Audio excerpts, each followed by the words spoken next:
Welcome friends, this is another video for American literature.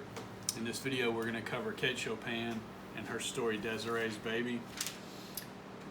I'm going to go just briefly through Kate Chopin. You can see this picture of her right here. This is the most famous picture that you always see of her later in her life in the 1890s, which is right in the middle of her big writing period.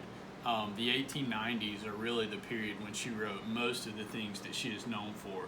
You can see right here, and in the book, if you've got a book, that she was born in 1850. She died in 1904 from a brain hemorrhage. The big moments of her life that I wanted to point out to you. She was born in 1850 in St. Louis, Missouri.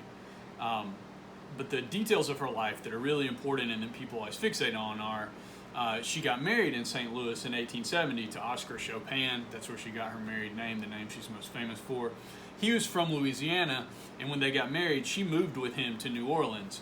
And then they had 6 children in the 1870s, 1871 to 1879.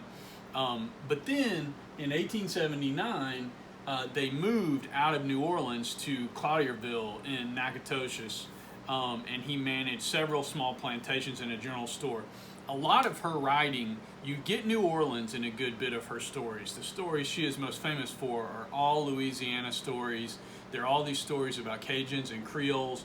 And even though she was originally from St. Louis, and that's where she moved back to after her husband died, almost all of her writing deals with Cajun and Creole culture and the culture both in New Orleans and away from the city in the smaller little places, the farms and agricultural areas outside of New Orleans. And that's what you get in Desiree's Baby, is this little small cotton farm, small cotton plantation.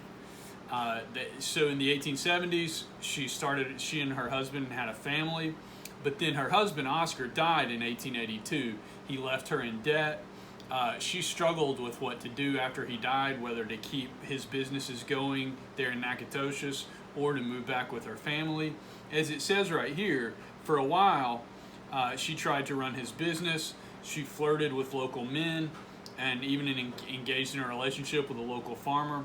But eventually she gave that up because her mother had implored her to move back to St. Louis, and she finally did with her mother's financial assistance. But then in 1883, her mother died, so it's just her left to take care of these 6 children. She struggled with depression, with losing both her husband and her mother. But then in the 1890s, in the late 1880s, and really in the 1890s, her literary career, she began to write to make money, to sell stories to newspapers and magazines. And in the 1890s, she wrote most of the things that she is most famous for, including the stories that are in the textbook, and that culminated in 1899 with the novel that she is really famous for, which is called The Awakening. It was considered this scandalous, borderline X-rated novel when it first came out because of the ways that it displayed like married women's desire outside of marriage, and a married woman wanting some kind of life outside of her family and her home life, and still thinking about things outside her marriage, both attracted to other people other than her husband, and thinking about wanting opportunities outside of being a wife and mother. And so it's considered pretty scandalous. A lot of her writing deals with those two things. Once you know those two things in her writing, you understand a lot about Kate Chopin, that Louisiana Cajun Creole culture, and that sort of women, individual women, thinking about and sometimes acting on their desires outside of what was acceptable for women at that time period. You have to remember, you're still 20 or 30 years away from women having the right to vote. Still a pretty suppressed, if not repressive, environment for women. And a lot of her writing deals with women sort of pushing back against those societal expectations of the late 1800s and early 20th century. She died in 1904 from a brain hemorrhage. She's buried in St. Louis.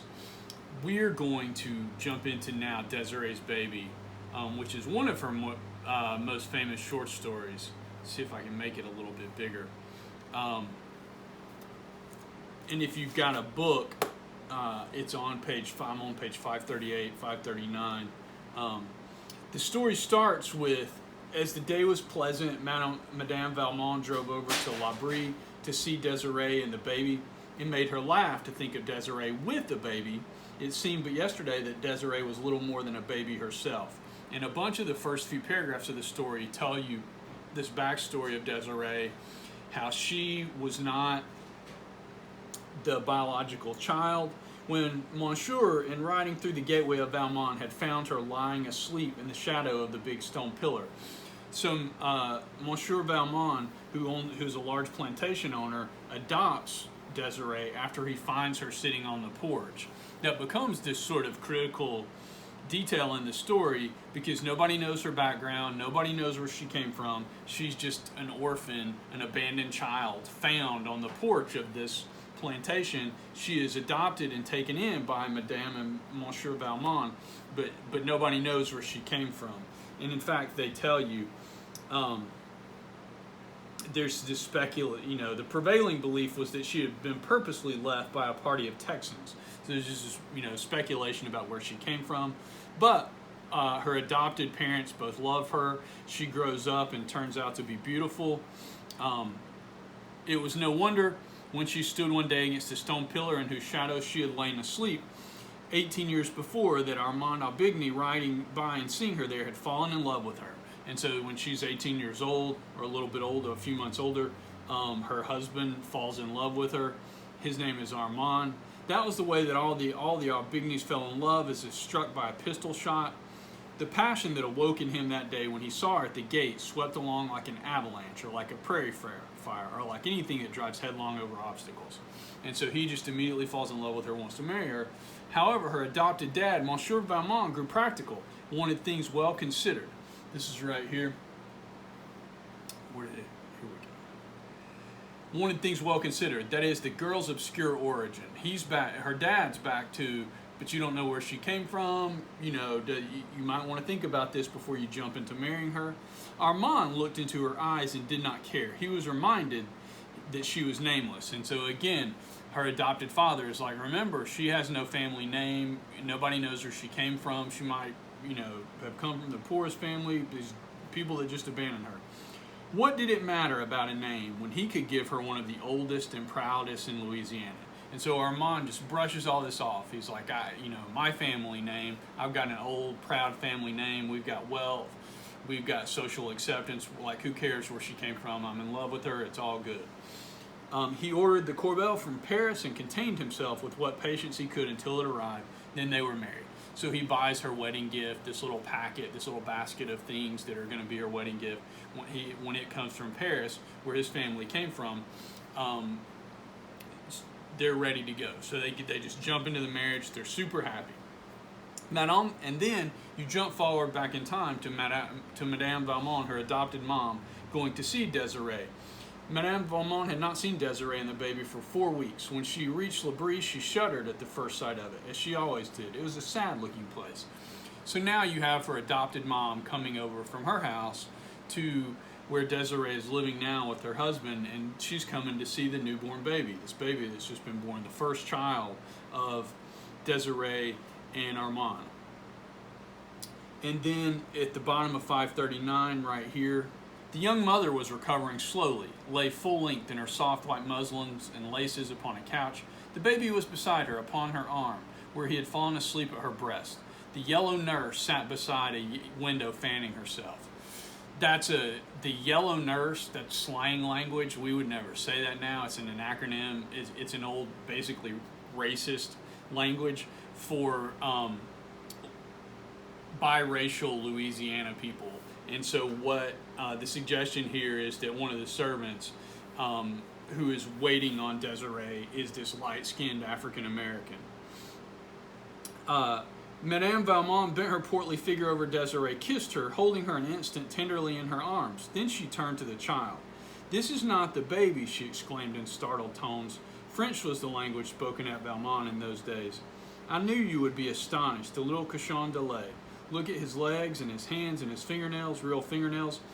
What you are getting in this exchange is Madame Valmont looks at the baby and is surprised at how dark the baby's skin is.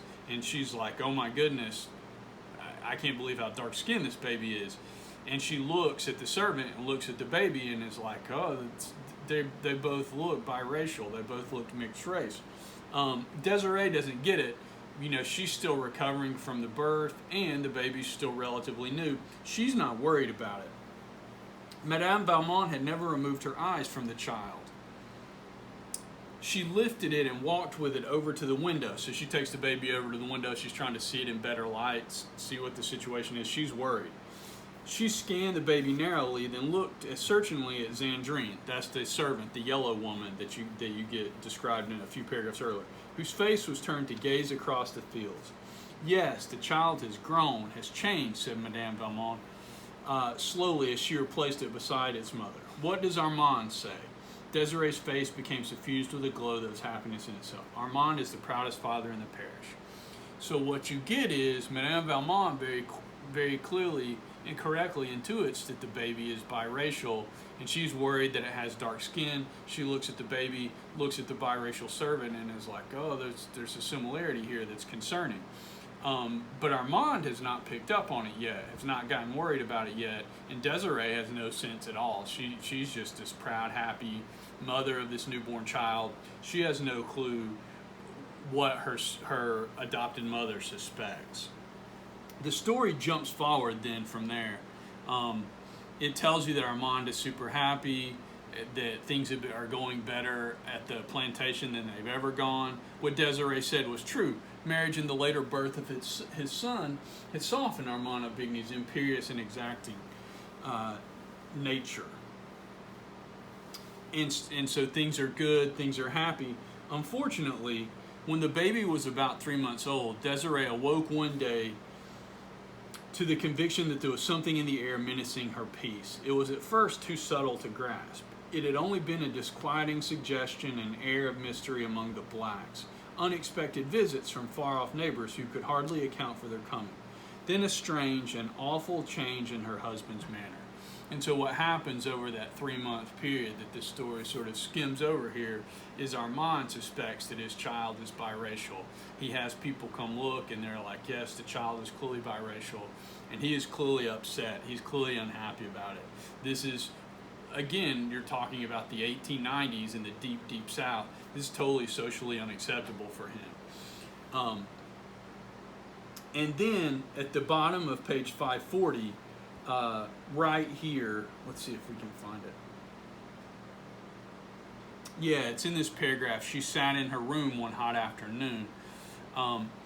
The baby half naked, lay asleep upon her great mahogany bed. One of LeBlanche's little quadroon boys. Again, you're getting this language that we would never use. But quadroon in Louisiana back then meant that you were 1/4 black, that one of your grandparents was African American, so you were 3/4 white and 1/4 African American. This sort of very specific. New Orleans, especially in Louisiana, had a slightly more layered caste system back during the Jim Crow era than other places even in the Deep South, and so they would have used words like octoroon, which meant you were 1/8 black, or quadroon, which meant you were 1/4 black.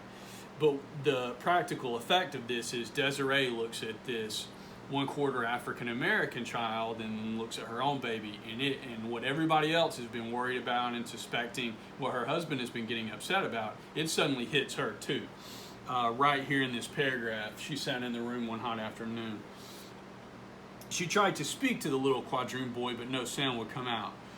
When he heard his name uttered, he looked up, and his mistress was pointing to the door. Presently, her husband entered the room, and without noticing her, went to a table and began to search among some papers. Armand, she called to him, and this is right here, in a voice which must have stabbed him if he was human. Armand, she said, look at our child, what does it mean? And Armand's immediate response is, it means that the child is not white. It means that you are not white. And so his immediate response is, I married you, you were found on the porch, nobody knows where you came from, the child is mixed race, and it's clearly your fault. You've done this awful thing, marrying, and as the story goes on, you clearly see that for him, his perspective is marrying her was this big mistake, and it has brought shame and disgrace on the family because now they have this mixed race child. A quick conception of all this accusation meant for her, nerved her with unwanted courage to deny it. It's a lie. It's not true. I'm white. Look at my hair. It is brown and my eyes are gray. Armand, you know they are gray and my skin is fair. Look at my hand. Whiter than yours, Armand. She laughed hysterically. As white as LeBlanche's, he returned cruelly and went away, leaving her alone with their child. And LeBlanche is one of their light-skinned African-American servants. And so his point is, you know, some white people are darker skinned, such as French or Italians, but that doesn't make them white in the sort of Jim Crow racial codes of this time period. When she could hold up, and so this is the sort of culmination of all of his suspicion and her suspicion and his unhappiness. She doesn't know what to do about it. She's totally destroyed by this. She writes a letter to her mom on page 541. Mother, they tell me I'm not white. Armand has told me I'm not white. For God's sakes, tell them it is not true. You must know it is not true. I shall die. I must die. I cannot be so unhappy and live. The answer that came back was as brief. My own Desiree, come home to Valmont, back to your mother who loves you. Come with your child. And so the mom, her adopted mom's response is, look, if things are bad there, if he doesn't believe you, just come home. We'll take care of you. We'll take care of the baby. It's all good. Desiree can't have this, though. Like, all of her life has now been devoted to being a wife and being the mother of this child. And so, she, like, going home is not an option for her. So she goes to see her husband. In silence, he ran his cold eyes over the written words. He said nothing. Shall I go, Armand? She said, in tones sharp with agonized suspense. Yes, go. Do you want me to go? Yes, I want you to go. He thought Almighty God had dealt cruelly and unjustly with him, and felt somehow that he was paying him back in kind when he stabbed thus into his wife's soul. Moreover, he no longer loved her because of the unconscious injury she had brought upon his home and his name. So for Armand, it's a matter where this is an insult to his family name and his heritage and his good standing in the community, because now it has seemingly been revealed that his wife is mixed race, which nobody knew, and that has caused him to have a mixed race child, which again, back then would have been totally unacceptable. Goodbye, Armand, she moaned. He did not answer. That was his last blow at fate. Desiree went in search of her child. Sandrine was pacing the somber gallery with it, so she's out on the porch with the baby. Gallery means like a gallery front porch with all the columns in front, in that old plantation house style. Desiree had not changed the thin white garment nor the slippers which she wore. Her hair was uncovered, and the sun rays brought a golden gleam from its brown meshes. She did not take the broad beaten road which led to the far-off plantation of Valmont. She walked across a deserted field where the stubble bruised her tender feet so delicately shod and tore her thin gown to shreds. So instead of going home to Valmont, she just walks off across a field that would either be cotton or sugarcane, hard to tell right here. She disappeared among the reeds and willows that grew thick along the banks of the deep, sluggish bayou, and she did not come back again. And so the suggestion at the end of the story is that she walks into the swamp and commits suicide with the baby because she's so disgraced. She's just destroyed. She doesn't want to go on living because she thinks she and the baby, her married life, her adult life is over. Some weeks later, there was a curious scene enacted at L'Abri. And so there's been this huge tragedy. Desiree kills herself and the baby. They just disappear off the face of the earth. They disappear into the swamp, basically.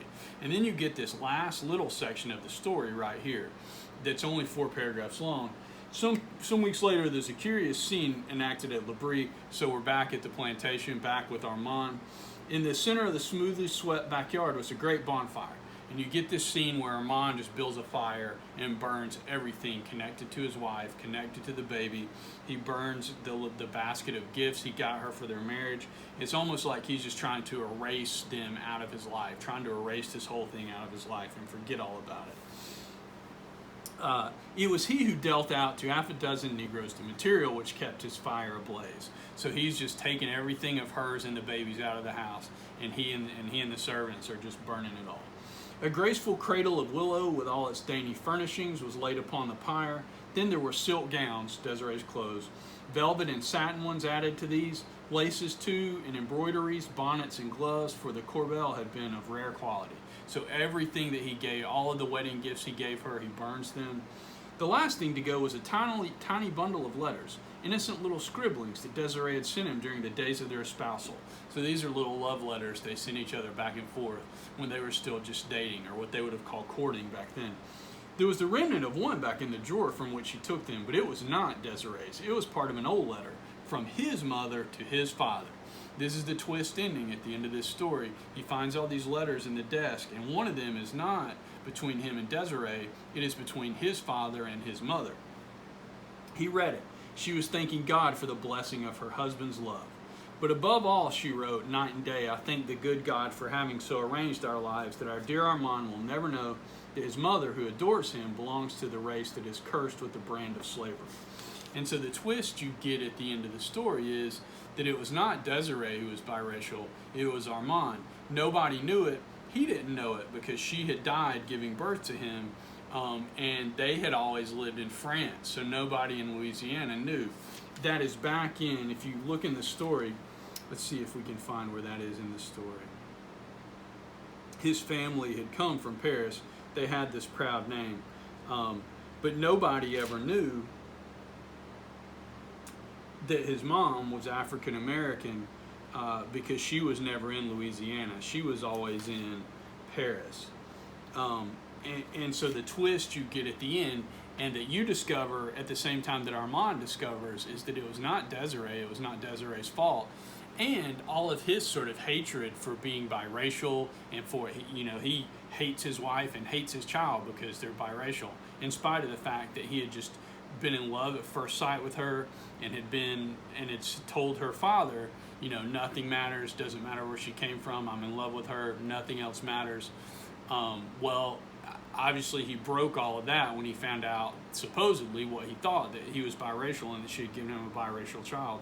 Well, the big twist, the knife in him at the end of the story is, not only was it not his wife, it was him, and so everything he hated, he was, and he is the one who caused their child to have dark skin. And so it is this just sort of crushing, everything collapses on him at the end of the story with this discovery that it was him, and all of his racial prejudice and racial bias. He's a victim of his own racial prejudice. He is the thing that he has turned himself into believing is unacceptable. That is, if you take the two stories that are on the syllabus together, Desiree's Baby is very clearly the Louisiana Cajun Creole culture story, whereas The Storm is the women's desire, sort of secret domestic desire story. So you get the two aspects of the two things that the two topics, aspects that Kate Chopin wrote about over and over again in different ways. That Cajun Creole local culture that was unique to Louisiana, and especially to southern Louisiana, in this story, in Desiree's Baby, especially in the sort of racial prejudice and racial biases of the time period. The 1890s. The 1890s are really the beginning of the Jim Crow time period that runs from the 1890s. And in fact, the first Jim Crow law in the South is a segregation of train car law in Louisiana. So Jim Crow really kicks off legally as a legal system in Louisiana, and then goes all the way till the end of school segregation in 1970. So that 80 year period of Jim Crow, it's just beginning to take hold. You've had about 15 years since the end of Reconstruction in the South, and the Jim Crow era is really beginning to take hold, and you can see those sort of racial ideas and racial codes taking hold in this story. In Armand's racism, which at the end is turned back on himself, almost like he's looking in the mirror and like, oh my God, it's me, when he sees that letter at the end. This is very clearly a sort of Kate Chopin, local color, Louisiana Cajun Creole story. Even though you get the love affair and the tragedy, the tragic end of the love affair, what you're really getting is this depiction of the unique aspects and pieces of this culture and the way that it plays out for these people in this tragic way. That is all for Desiree's baby. And so I hope that is useful to you and not too long and not too boring. And I will see you next time for the next video. Thanks a lot.